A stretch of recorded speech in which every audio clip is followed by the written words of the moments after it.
নমস্কার বন্ধুরা, কেমন আছো সবাই? আশা করি ভালো আছো। আজ আমি আমার রান্নাঘরে মাটন আর আলু দিয়ে ঝোল রান্না করে দেখাবো।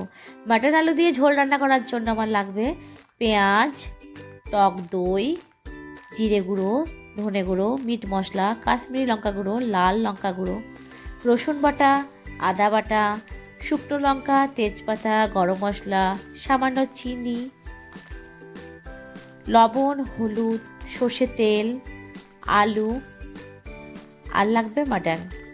প্রথমে আলু কেটে আমি ভালো করে ধুয়ে নেব, মাটনও ধুয়ে নেব। মাটন ধুয়ে নেওয়ার পর একটা জায়গাতে মাটন, কেটে রাখা পেঁয়াজ, আদা বাটা, রসুন বাটা, জিরে গুঁড়ো, ধনে গুঁড়ো, লঙ্কা গুঁড়ো, লবণ, হলুদ, টক দই, সামান্য সর্ষের তেল দিয়ে ভালো করে মাখিয়ে নেব। ভালো করে মাটন মাখিয়ে নিয়ে 1 ঘন্টা মতো ম্যারিনেট করে রেখে দেবো।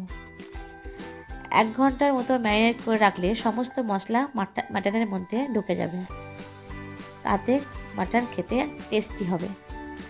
1 ঘন্টা পর আমি গ্যাসে কড়াই চাপিয়ে দেব।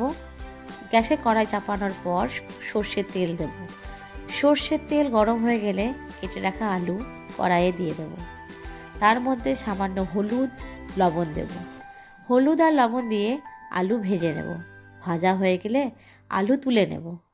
আলু তুলে নেওয়ার পর কড়াইয়ে যে তেল ছিল তার মধ্যে তেজপাতা, শুকনো লঙ্কা, কাঁচা লঙ্কা, গরম মশলা আর সামান্য চিনি ফোড়ন দেব।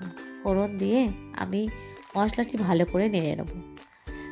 ভালো করে নাড়া হয়ে গেলে ম্যারিনেট করে রাখা মাটন কড়াইয়ের মধ্যে দিয়ে দেব। মাটন দেওয়ার পর আমি ভালো করে নেড়ে কষিয়ে নেব। কিছুক্ষণ নাড়াচাড়া করে একটা ঢাকা মাটনে দিয়ে দেব। তারপর গ্যাসটা একটু কমিয়ে দেব। ঢাকা দেওয়ার পর গ্যাস কমিয়ে দিলে মাটনের যে জলটা আছে সেটা বেরিয়ে যায়। তারপর কিছুক্ষণ ঢাকনাটা খুলে তার মধ্যে ভেজে রাখা আলু দিয়ে দেব। ভেজে রাখা আলু দিয়ে কিছুক্ষণ কষিয়ে নেব। কিছুক্ষণ কষিয়ে গরম জল দিয়ে রান্না করলেই রেডি আমার মাটন আলুর ঝোল। মাটন আলুর ঝোল রান্না ভালো লাগলে ভিডিওটি শেয়ার